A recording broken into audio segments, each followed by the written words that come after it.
Hello student, তোমাদের প্রত্যেককে welcome তোমাদের পছন্দের ইউটিউব চ্যানেল ঘোষ কম্পিউটার একাডেমিতে। তো আজকে থেকে শুরু হচ্ছে আমাদের সেমিস্টার 4-এর ক্লাস। এটা কিন্তু আমাদের প্রথম ক্লাস। তো তোমাদের সহযোগিতা ভালোবাসায় ক্লাসগুলো শুরু হবে। আশা করি এই ক্লাসগুলোতে তোমাদের প্রত্যেকের সহযোগিতা পাবো। তোমরা প্রত্যেকে প্রচুর পরিমাণে লাইক কমেন্ট শেয়ার করবে। এবার অবশ্যই ভালো লাগলে লাইক করবে। আর তোমরা যেইভাবে বলছো স্যার ক্লাসগুলো শুরু করুন, আশা করি তোমরা হয়তো চ্যানেলের সঙ্গে থাকবে, অতীতেও ছিলে, ভবিষ্যতেও থাকবে। আর ক্লাসগুলো শুরু হবে এখন থেকে। তো পুজোর পর থেকে ক্লাস শুরু হচ্ছে। প্রত্যেককে শুভ বিজয়ের শুভেচ্ছা। এবং তোমরা প্রত্যেককে নতুন সিলেবাসে প্রথম বছর সেমিস্টার 4 এক্সাম দেবে, তাই তোমাদের কিন্তু একটা নতুন অভিজ্ঞতা হবে। আর তোমরা তো সেমিস্টার 3 পরীক্ষা দিয়ে আসলে। সেমিস্টার 3 তোমাদের ছিল হচ্ছে পুরো এমসিকিউ টাইপ। তো সেখানে কিন্তু পোস্ট অ্যান্সার করা সহজ ছিল। এবার কিন্তু ব্যাপারটা মোটেও সহজ হবে না, কারণ এবার কিন্তু তোমাদের বড় প্রশ্নে অ্যান্সার করতে হবে। বড় প্রশ্ন বলতে তোমরা অলরেডি জেনে গিয়েছো 2x হিসাবে এক্সাম হবে। 2x মানে হচ্ছে প্রত্যেকটা প্রশ্নের জন্য দুটো করে কোশ্চেন দেওয়া থাকবে। মানে তোমরা হচ্ছে দুটো মানে অপশান থেকে মানে একটা প্রশ্নের জন্য তোমাদের দুটো করে প্রশ্ন দেওয়া থাকবে। যেমন দেখো, এই এই তোমাদের হচ্ছে কম্পিউটার অ্যাপ্লিকেশনের syllabus. Basics of operating system, database DBMS আছে, আর আছে এআই। যেমন তোমাদের ওএস থেকে 2 নম্বরের প্রশ্ন থাকবে একটা, 3 নম্বরে একটা, 5 নম্বরে একটা। এই যে তোমাকে 2 নম্বরে একটা প্রশ্ন করতে হবে, এর জন্য তোমাকে আরেকটা অপশান দেবে। মানে তুমি দুটো প্রশ্ন পাবে, ওখান থেকে একটা করবে। এই সিস্টেম আমাদের আগেও ছিল। প্রত্যেকটা প্রশ্নের জন্য একটা করে অথবা প্রশ্ন থাকতো, ঠিক আছে? মানে তোমরা প্রতিটা প্রশ্নে অথবা প্রশ্ন পেয়ে যাবে। এই হলো মেন ব্যাপার। তো আজকে ক্লাস শুরু করবো আমরা। তো প্রথমে দেখি আমরা আজকে ক্লাসটা গুহপাল স্যারের বই থেকেই করব। তো বই নিয়ে কিছু বলার নেই। তো তোমরা এই বই ফলো করতে পারো, অন্য বইও ফলো করতে পারো। তো বই নিয়ে যেটা আমি বলবো, কোনো বই একা সাফিসিয়েন্ট নয় নতুন সিলেবাস হিসাবে, আমি যা বুঝেছি।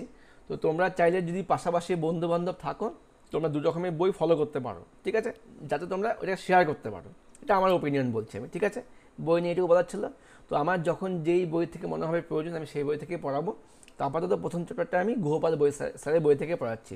অসংখ্য ধন্যবাদ স্যার চিন্ময় গুহ আশুতোষ পাল স্যারকে একটা ভালো বই মানে উপহার দেওয়ার জন্য, ঠিক আছে?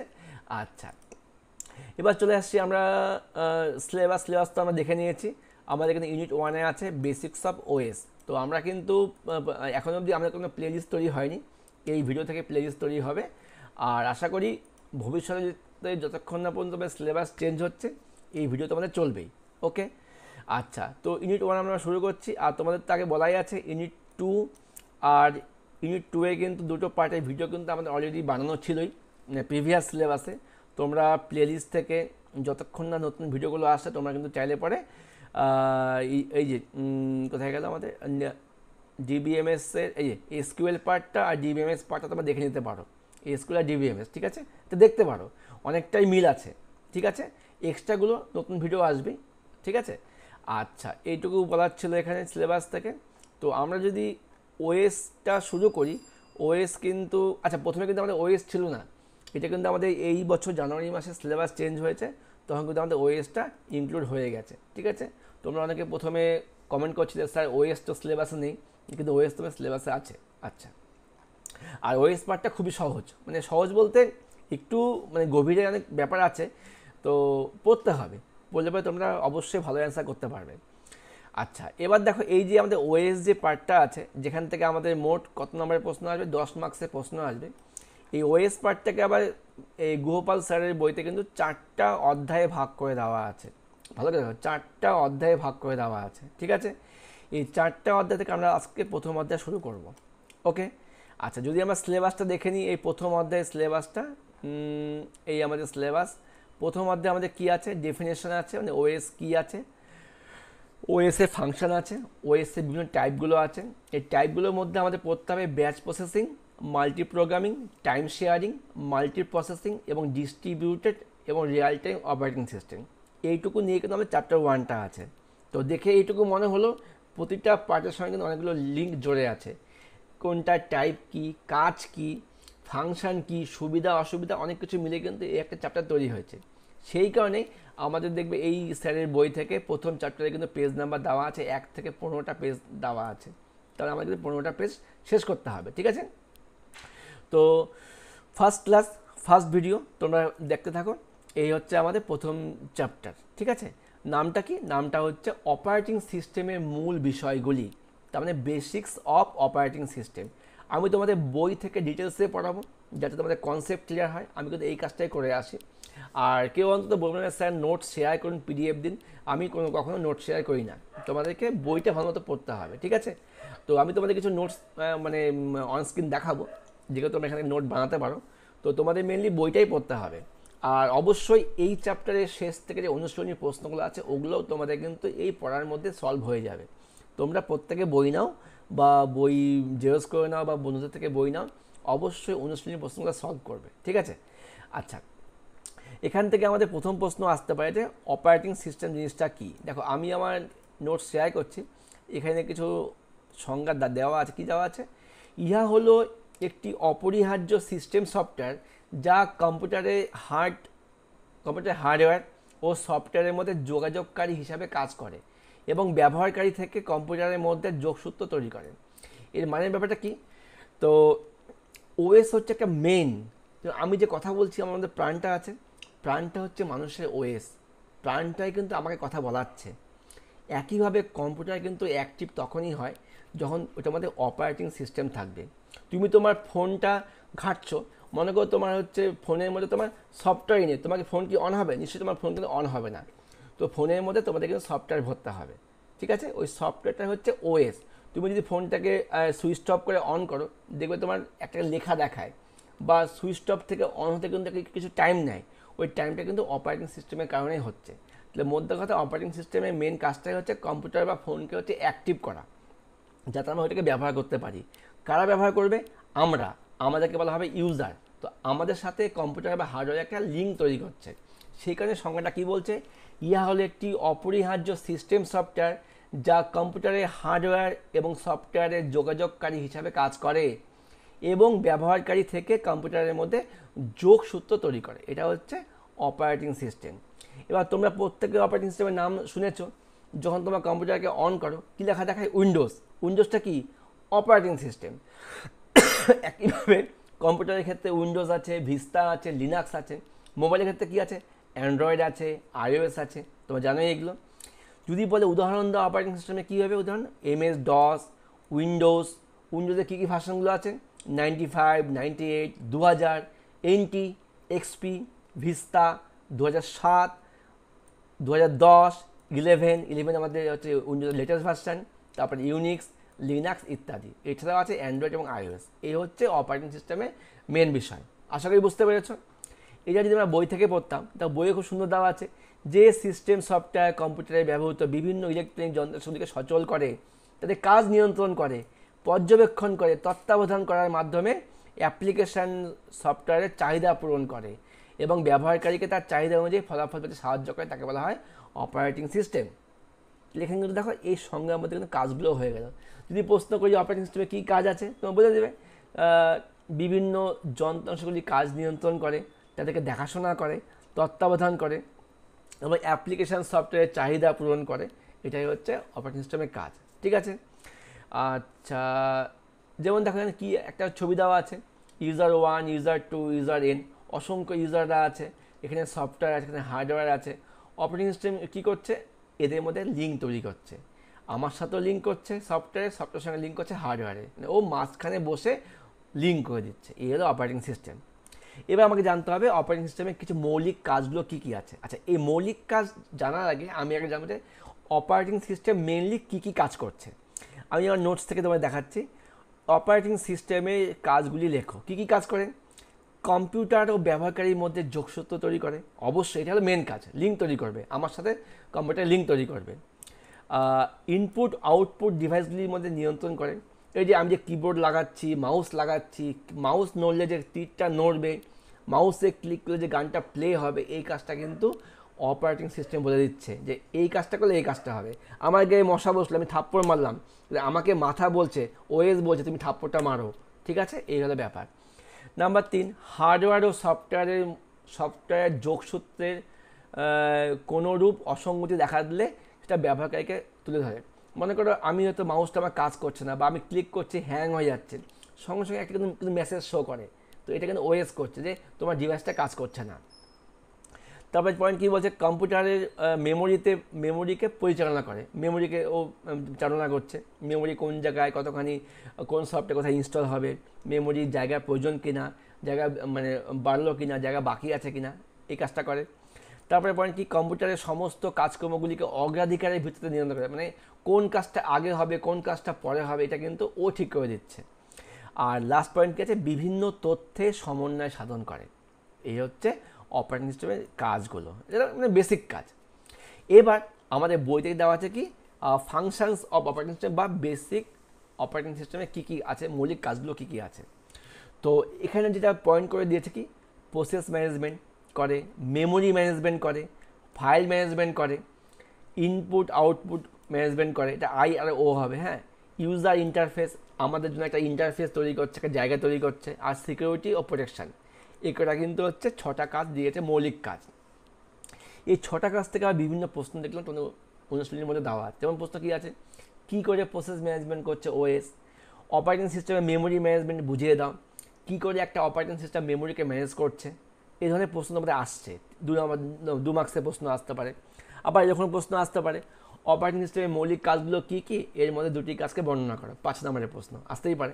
ঠিক আছে, মানে তুমি যদি 5 নাম্বার হিসেবে পড়াশোনা করো, তোমাদের কিন্তু 2-এর প্রশ্ন 3-এর প্রশ্ন সলভ হয়ে যাবে। ভালো করে বোঝে, কিন্তু তোমাদের কিন্তু বই খুব ভালো মতো পড়তেই হবে। আচ্ছা, তারপর কি আছে, ইনপুট, এই হলো ব্যাপার, কী করে অপারেটিং সিস্টেম ইনপুট আউটপুটকে ম্যানেজ করছে, এই ধরনের প্রশ্নগুলো আমাদের পড়তে হবে। তো এখন আমরা এই যে মৌলিক কাজগুলো নিয়ে আলোচনা করব, দেখে নিই। প্রথম পার্ট কী বলছে, প্রক্রিয়া ব্যবস্থাকরণ। তার মানে কী করে অপারেটিং সিস্টেম প্রসেস ম্যানেজমেন্ট করছে, কী করে করছে। কম্পিউটারে যখনই কোনো প্রোগ্রাম চালু হয়, তখন সেটি একটি প্রক্রিয়া হিসাবে কাজ করে।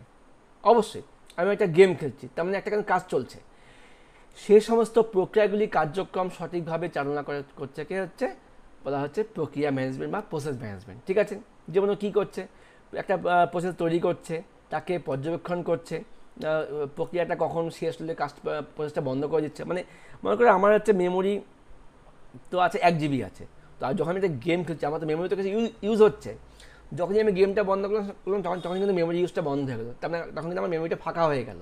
এই কাজটা কিন্তু ওএস করছে। আর প্রক্রিয়া অবস্থা পর্যবেক্ষণ, প্রক্রিয়াটা এখন কোন অবস্থায় আছে, রেডি করলাম, চলছে, ওয়েটিং হচ্ছে, এই পুরো কাজটাকে বলা হয় প্রক্রিয়া ম্যানেজমেন্ট।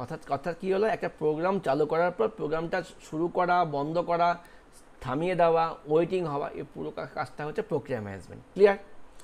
তারপরে পয়েন্টটা কী বলছে, যেমন এখানে একটা ছবি দেওয়া আছে, কিছু স্টার্ট হচ্ছে, রেডি হচ্ছে, ওয়েট করছে, রানিং হচ্ছে, টার্মিনেট করছে, এইটাকে বলা হচ্ছে প্রসেস ম্যানেজমেন্ট। খুব সহজ ব্যাপার, তবে কনসেপ্ট ক্লিয়ার করো, আশা করি বানিয়ে হলেও লিখতে পারবে। আর অবশ্যই তোমাদের বলবো, যারা ভাবছো যে এই বছরে হল কালেকশন করবে, না ভাই, হল কালেকশন সম্ভব নয়, তোমাদের কিন্তু লিখতে হবে। তোমরা 2 ঘন্টা টাইম পাবে, 1.5 থেকে 2 ঘন্টা টাইম পাবে, তোমরা কিন্তু লিখে শেষ করতে পারবে না। ঠিক আছে, আর প্রথম বছর পরীক্ষা সাজেশান কিন্তু কমন আসবে না, তো আমি ভগবানের যে আমি সাজেশান দিয়ে দেবো, তোমাদের কিন্তু পড়তে হবে। ঠিক আছে। Number 2, memory management. এই প্রশ্নটা এক্সারসাইজে আছে, কী করে অপারেটিং সিস্টেম মেমোরি ম্যানেজমেন্ট করছে। মেমোরি ব্যবস্থাপনা বলতে বোঝায় কম্পিউটারের প্রধান মেমোরি, র্যামের কার্যকর হওয়া ব্যবহার নিশ্চিত করা। আমাদের মোবাইলে র্যাম আছে, কম্পিউটার র্যাম আছে, র্যামের কাজটা কি, মোবাইল বা কম্পিউটারকে ফাস্ট করে দেওয়া, যাতে আমার কাজটা খুব তাড়াতাড়ি হয়, হ্যাং না হয়। তো মেমোরি ম্যানেজমেন্ট করা বলছে র্যামের ব্যবহারটাকে নিশ্চিত করা, র্যাম ঠিকমতো ইউজ হচ্ছে কিনা। ঠিক আছে, যেন সব প্রক্রিয়া যথাযথভাবে কাজ করতে পারে। আমার যেটুকু র্যাম আছে সেইটুকু র্যাম দিয়ে যাতে আমি যে কাজগুলো করতে যাচ্ছি যাতে কাজটা ঠিকমতো হয়ে যায়, ও কিন্তু কাজটা ভাগ করে দেবে। তোমার হয়তো 2 GB র্যাম ইনস্টল আছে, তুমি যে কাজগুলো করতে যাচ্ছ তোমার হয়তো র্যাম আরও বেশি প্রয়োজন, তখন কিন্তু ওখানে হ্যাং করে যাবে। ঠিক আছে, কোন প্রোগ্রাম কতটুকু মেমোরি পাবে তা নির্ধারণ করা হচ্ছে মেমোরি ম্যানেজমেন্টের কাজ। তাহলে অর্থাৎ কী হবে, যদি প্রশ্ন আসে কম্পিউটারে অপারেটিং সিস্টেম কী করে মেমোরি ম্যানেজমেন্ট করেন, কম্পিউটারে অপারেটিং সিস্টেম র্যামের ব্যবহারকে নিয়ন্ত্রণ করে। একটা র্যাম কতখানি মেমোরি ইউজ করবে যাতে প্রোগ্রামটা ঠিকমতো চলতে পারে, এই কাজটাকে বলা হচ্ছে মেমোরি ম্যানেজমেন্ট। ঠিক আছে। আচ্ছা দেখো, এবার চলে আসছে আমরা হচ্ছে যেমন একটা এর মধ্যে কিছু পার্ট দেওয়া আছে, মেমোরি ম্যানেজমেন্টের মূল কাজগুলো কি, memory allocation, memory deallocation, address management, এগুলো তোমরা পড়ে নেবে। আচ্ছা, এবার সরি আচ্ছা, এবার সেকেন্ডারি মেমোরি ব্যবস্থাপনা এই জাস্ট দেখে নেবে। তো তোমাদের এখানে মেন দরকার হচ্ছে এই পার্টটুকুই। ওকে, চলে আসছি ফাইল ব্যবস্থাপনা। এটা ভালো জিনিস। আমি কোন ফাইল তৈরি করা, ফাইল সেভ করে রাখা, ফাইলকে আবার খুঁজে বের করা, এই কাজটা ফাইল ম্যানেজমেন্টের কাজ। কি বলছে, ফাইল ম্যানেজমেন্ট হলো অপারেটিং সিস্টেমের গুরুত্বপূর্ণ দায়িত্ব, যার মাধ্যমে তথ্য সিস্টেমে সেভ করে রাখা, সংগঠন, তথ্য তৈরি করা, পুনরুদ্ধার, নিরাপদে রাখা হয়। ফাইল হলো তথ্যের একটি ইউনিট, যেমন ডকুমেন্ট, গান, ছবি, প্রোগ্রাম। তার মানে হচ্ছে ফাইল ম্যানেজমেন্ট বলতে আমি ফাইল তৈরি করা, ফাইলকে সেভ করে রাখা, ফাইলকে আবার তৈরি করা, আমার ফাইলকে ওপেন করা, এই কাজটা হচ্ছে ফাইল ম্যানেজমেন্টের কাজ। ঠিক আছে, তো অপারেটিং সিস্টেম কিন্তু এই কাজটাকে নিয়ন্ত্রণ করছে। ওকে, যেমন দেখো কি বলছে, এর মৌলিক কাজ কী কী আছে, ফাইল তৈরি করা বললাম আগে, ফাইলকে পুনরুদ্ধার করা, ফাইলকে হচ্ছে অ্যাক্সেস করা, ফাইল কোথাও লুকিয়ে আছে তুমি এটা খুঁজে বের করলে, ফাইলের নামকরণ ও সংগঠন, ফাইলে একটা ইউনিক নাম দিতে হবে যাতে একই ফাইল দু রকমের না হয়। তুমি যদি একই ফাইল দুবার সেভ করতে চাও, তোমাকে দেখাবে এই ফাইল কিন্তু অলরেডি আছে। ঠিক আছে, অনুমতি নিয়ে, এই মানে কি কোনো ফাইল দেখতে, সম্পাদন করতে, মুছতে, তুমি একটা ফাইলকে হচ্ছে ডিলিট করবে, তখন অপশন দেখাবে না, do you want to delete, yes or no, তোমাকে কিন্তু অনুমতি দিতে হবে। এটা কিন্তু ওএস করছে, কত ভালো ব্যাপার। তুমি তো ভুল করে ডিলিট কি প্রেস করতে পারো, কিন্তু ওএস বলছে তুমি কি ডিলিট করবে, আরেকবার ভেবে দেখো। এটা হচ্ছে কিন্তু ফাইল ম্যানেজমেন্টের কাজ। তারপরে কি 4 নম্বর পয়েন্টটা কি, ইনপুট আউটপুটের ব্যবস্থাপনা। অবশ্যই আমি মাউস দিয়ে ক্লিক করছি, মনিটর শো করছে, বা আমি মাউসে প্রিন্টে ক্লিক করলাম, প্রিন্টার দিয়ে প্রিন্ট আউট হয়ে বেরোচ্ছে, এই কাজটা কিন্তু ইনপুট আউটপুট ব্যবস্থাপনার কাজ। ইনপুট এবং আউটপুট ব্যবস্থাপনা বলতে কি বোঝায়, অপারেটিং সিস্টেম যেভাবে input device, keyboard, mouse, scanner, এবং আউটপুট ডিভাইস, মনিটর, প্রিন্টার, স্পিকারের সঙ্গে যোগাযোগ করে তথ্য আদান প্রদান করে। ঠিক, এটা হচ্ছে ইনপুট আউটপুট ব্যবস্থাপনার কাজ।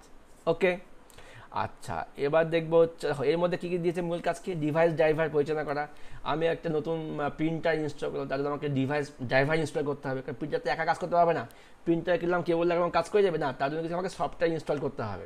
কিবোর্ড মাউস লাগালে সফটওয়্যার দিতে হয় না, নিয়ে নেয় বাই ডিফল্টভাবে, কিন্তু কোনো বড় যদি কোনো হার্ডওয়্যার তুমি ইনস্টল করো, তোমাকে কিন্তু সেক্ষেত্রে সফটওয়্যার দিতে হবে, যাতে ও যে কাজ করে তার জন্য তোমাকে একটা নির্দেশ তোমাকে ইনস্টল করে দিতে হবে। আচ্ছা, এটা হলো ডিভাইস ড্রাইভার। ডিভাইস মানে যন্ত্রের জন্য কি প্রয়োজনীয় সফটওয়্যার দরকার তাকে বলবে ড্রাইভার। আচ্ছা, ডেটা আদান প্রদানের সমন্বয়, ডেটা দেওয়ানোর জন্য লিঙ্ক তৈরি করবে। বাফারিং ও স্পুলিং, এটা দরকার আছে। বাফারিং ও স্পুলিং কি, বাফারিং হচ্ছে ইনপুট আউটপুটের সময় অপেক্ষা এড়াতে ডেটা সাময়িকভাবে সংরক্ষণ। স্পুলিং একাধিক কাজের জন্য কি কিউ তৈরি করা হয়, যেটি সিরিয়াল বা ধারাবাহিকভাবে প্রক্রিয়া হয়। আচ্ছা, স্পুলিং ব্যাপারটা কি, মনে করো আমি 10টা পৃষ্ঠা তুমি জেরক্স কর, আমি প্রিন্ট করবো, ঠিক আছে, আমি কিন্তু প্রিন্ট দিয়ে দিলাম 10 দিয়ে মানলাম এন্টার, প্রিন্ট হচ্ছে 1টা 2টো প্রিন্ট হয়ে বেরোলো, তার হট করে লাইন চলে গেল, তো প্রিন্ট বন্ধ হয়ে গেল। যেই আমার লাইনটা আসবে সঙ্গে সঙ্গে কিন্তু বাকি পেজগুলো প্রিন্ট হতে থাকবে। তার মানে কি, যতক্ষণ আমার কাজটা সম্পন্ন হচ্ছে ওখানে ওয়েট করে আছে, কিউতে ওয়েট করে আছে, এটা হলো স্পুলিং। ওকে, আচ্ছা, ডিভাইসের অ্যাক্সেস নিয়ন্ত্রণ, মানে কোন ডিভাইস কীভাবে কাজ করবে এটাও নিয়ন্ত্রণ করবে। এবার দেখি 5 নম্বর পয়েন্ট। 5 নম্বর পয়েন্টে কী আছে, ব্যবহারকারী ইন্টারফেস। আমি ইউজ করবো, আমাকে একটা জায়গা তৈরি করে দিতে হবে যাতে আমি ঠিকমতো কাজ করতে পারি, এটা হচ্ছে ব্যবহারকারী ইন্টারফেস। কী বলছে, ব্যবহারকারী ইন্টারফেস হলো অপারেটিং সিস্টেম ব্যবহারকারীর মধ্যে যোগাযোগের মাধ্যম, একজন ব্যবহারকারীকে নির্দেশ দেওয়ার সুবিধা প্রদান করে। আমি যে মাউসটা ইউজ করব আমাকে একটা সুবিধা দিচ্ছে। ব্যবহারকারী ইন্টারফেস আবার 2 প্রকার হয়, একটা কি গ্রাফিক্যাল ইউজার ইন্টারফেস, একটা কি command line interface. Graphical user মানে যেখানে আমি ছবি, আইকন, বাটন, মাউস, আমি যে উইন্ডোজ হচ্ছে জিইউআই ভিত্তিক অপারেটিং সিস্টেম, মানে কি এখানে কিন্তু গ্রাফিক্সের কাজ হয়, যেমন কি ছবির কাজ হবে, আইকনের কাজ হবে, মাউসের কাজ হবে, এটা হচ্ছে গ্রাফিক্যাল ইউজার ইন্টারফেস। যদি প্রশ্ন আসে কয়েকটি graphical user interface software operating সিস্টেমের নাম লেখো, কী হবে answer, Windows, Mac OS, Android. Android আমাদের অ্যান্ড্রয়েড মোবাইল ইউজ করি। আর আরেকটা আছে command line interface. Command line interface কোনটা, যেখানে আমরা খালি কমান্ড দিয়ে কাজ করব, যেমন কি আমি কমান্ড দিব, সেই কমান্ড অনুযায়ী কাজ হবে, সেটা হচ্ছে কমান্ড লাইন ইন্টারফেস বা সিএলআই। এই ইন্টারফেসে ব্যবহারকারী কমান্ড বা নির্দেশ লিখে কম্পিউটারকে পরিচালনা করে, যেমন কি আছে এমএস ডস আছে, লিনাক্স আছে, টার্মিনাল আছে, পাওয়ার সেল ইত্যাদি। তার মানে কি যখন ফোল্ডারে ডাবল ক্লিক করে ওপেন করা হয় তখন এটি GUI ব্যবহার করা হয়, ঠিক আছে। যাই হোক, তো মোদ্দা কথা হচ্ছে দু ধরনের ইন্টারফেসে আমরা কাজ করতে পারি, একটা হচ্ছে গ্রাফিক্সে কাজ করতে পারি, একটা কি কমান্ডে কাজ করতে পারি। গ্রাফিক্সের কাজকে বলছে GUI ভিত্তিক অপারেটিং সিস্টেম বা graphical user interface operating system. আর যখন কমান্ডে কাজ করবো ডস, ইউনিক্স, লিনাক্স কমান্ড দিয়েও কাজ করবে, ওটা হবে CLI ভিত্তিক অপারেটিং সিস্টেম, ঠিক আছে। তোমরা GUI CUIটা পড়ে নেবে। আচ্ছা, এবার চলে আজকে নিরাপত্তা সুরক্ষা, এটা লাস্ট পয়েন্ট ছিল আমাদের। নিরাপত্তা কি? অপারেটিং সিস্টেম ব্যবহারকারী তথ্য, প্রোগ্রাম, সিস্টেম, রিসোর্সকে বাইরের হুমকি থেকে রক্ষা করে। দেখো, আমি যখনই অপারেটিং, আমার যে শরীর, আমার তো একটা শরীরে তো অ্যান্টিবডি আছে। অনেকে খুব তাড়াতাড়ি সর্দি লেগে যায়, জ্বর চলে আসে, অনেকে দেরিতে আসে। তো যার শরীরে যত বেশি অ্যান্টিবডি থাকবে তার কিন্তু রোগ প্রতিরোধ করার ক্ষমতা বেশি হবে। ওই রকমই উইন্ডোজে কিন্তু অলরেডি কিছু ভাইরাসের মানে ধরার ক্ষমতা দেওয়া আছে, যেমন ফায়ারওয়াল দেওয়া আছে, ঠিক আছে। ফায়ারওয়াল কী করে? ও আগে থেকে রক্ষা করবে, ঠিক আছে। যেমন পাসওয়ার্ড সিস্টেম আছে উইন্ডোজের মধ্যে, ভাইরাস স্ক্যানার আছে, এই সমস্তগুলো কিন্তু ও প্রাথমিকভাবে নিরাপত্তা নিশ্চিত করে। ওকে, আচ্ছা, আরেকটা পয়েন্ট কী আছে? সুরক্ষা। সুরক্ষা তো হয়ে গেল, একজন ব্যবহারকারী বা প্রক্রিয়া যেন অন্য ব্যবহারকারী প্রক্রিয়া বা রিসোর্সে অনধিকার প্রবেশ করতে না পারে। তার মানে তুমি চাইলে কিন্তু অন্য কারো অ্যাকাউন্টে ঢুকতে পারবে না, এটা কিন্তু উইন্ডোজ কিন্তু রক্ষা করে। তো এই ছিল হচ্ছে অপারেটিং সিস্টেমের বিভিন্ন মৌলিক কাজগুলি। তো আমরা তাহলে কটা কাজ পড়লাম? আমরা কিন্তু কাজ পড়লাম 6টা কাজ পড়লাম। কী কী কাজগুলো দেখলাম? একটা ছিল হচ্ছে memory, process management, memory management, file management, input output management, user interface, আর লাস্ট দেখলাম হচ্ছে সিকিউরিটি ম্যানেজমেন্ট। তো আজকে ক্লাসটা এইটুকুই রাখছি। তো আমাদের সিলেবাস অনুযায়ী আমরা কিন্তু হচ্ছে আজকে ক্লাস থেকে দেখে নিই একবার, জাস্ট বেশি দূর যাইনি, অল্পই গিয়েছি, ডেফিনেশন আর ফাংশন অবধি গিয়েছি। এর পরবর্তী ক্লাসে মানে আগামীকাল থেকে কিন্তু আমরা বাকিগুলো সম্পূর্ণ করে নেব। তোমরা তো আপাতত যেটুকু পড়িয়েছি তোমরা হচ্ছে নিজের মতো করে নোটস বানিয়ে নাও। এবার দেখে নাও এইটুকু থেকে আমাদের অনুশীলনীতে কী কী প্রশ্নগুলো আছে। যেমন আমি যদি এখন অনুশীলনীটা বের করি, একবার বের করছি তোমাদের জন্য। এখান থেকে কী কী আমার আজকে কমপ্লিট করলাম? অপারেটিং সিস্টেমের সংজ্ঞা পড়ে নিলাম, এই দুটি কাজ লিখলাম, কী করে অপারেটিং সিস্টেম মেমোরিকে পরিচালনা করে এটা আমরা মানে সলভ করে নিলাম। প্রক্রিয়া ব্যবস্থাপনার যে কাজ করলাম। অপারেটিং সিস্টেমে ফাইল ম্যানেজমেন্ট বলতে কী বোঝো এটা আমরা দেখে নিলাম। অপারেটিং সিস্টেম ফাইল ব্যবস্থাপনার মৌলিক কাজ আমরা পড়লাম। ইনপুট আউটপুট ব্যবস্থাপনা বলতে কী পারে এটা আমরা জেনে নিলাম। ইনপুট ও আউটপুট ব্যবস্থাপনার একটি মৌলিক কাজ আমরা জেনে নিলাম। বাফারিং ও স্পুলিংকে আমরা জানতে পারলাম। অপারেটিং সিস্টেমে ইউজার ইন্টারফেস বলতে কি এটাও আমরা জানলাম। তো আমরা কিন্তু 10টা প্রশ্ন সলভ করলাম হচ্ছে 2 মার্কসে। আর এই প্রশ্নগুলি আমি যদি দেখি আবার 3 মার্কসের মধ্যে কী আছে, অপারেটিং সিস্টেম কি, এই 3টা কাজ পড়লাম, এটা এখানে পড়লাম, এগুলো আমরা আজকে পড়ে নিই আমরা। তারপর দেখি 5এর প্রশ্নে কী আছে, অপারেটিং সিস্টেম কি, এর 3টা গুরুত্বপূর্ণ কাজ। আমরা কিন্তু এই প্রশ্নগুলো আজকে সলভ করে নিলাম। তো ভিডিও কেমন লাগলো সবাই অবশ্যই কমেন্ট করবে, ভালো লাগলে লাইক করবে। তোমরা লাইক করতে সময় পাও না, লাইক জাস্ট একটা ক্লিক করে দেবে। কেমন লাগলো জানাও। আর তোমাদের ভালোবাসা আগ্রহের উপর ভিত্তি করে পরবর্তী ক্লাস খুব তাড়াতাড়ি আসবে। দেখা হচ্ছে পরবর্তী ক্লাস নিয়ে। Bye, best of lakh.